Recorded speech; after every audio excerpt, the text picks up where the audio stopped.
Greetings, everyone. Today, in probability and statistics, we will be talking about sampling, a basic idea in statistics. Often in research, we often study the whole population. We can't study them since, well, the whole population is 8 billion and there's too much people to actually study. Well, a simple answer is just having to choose a sample, just a small group that represents the big group. This is way faster, more efficient, and cheaper, and very accurate if you have done it right. A sampling method is how we choose that sample. If we choose wisely, our results are more trustworthy. As the great Benjamin Franklin once said, the great part of the miseries of mankind are brought upon them by false estimates. That is why good sampling is important.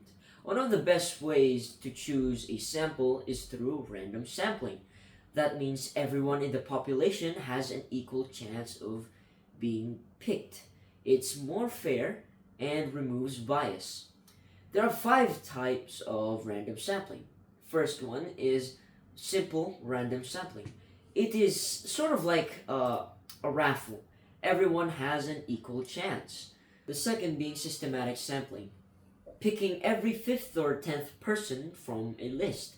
The third being stratified sampling, dividing people into groups, then sample from each group.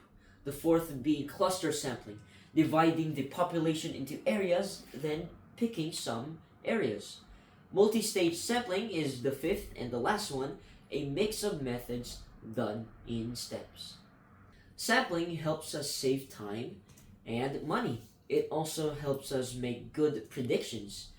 As Nate Silver said, we want to get 80 to 85% of predictions right, not 100.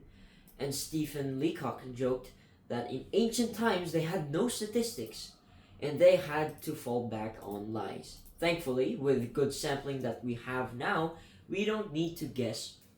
To recap on everything what we said in probability and statistics, a sample is a smaller group of a population.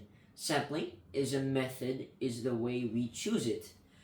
Random sampling makes our results more accurate and fair, and there are five types of random samplings to choose from. Well, that's it on all you have to know about probability and statistics and what I have learned so far.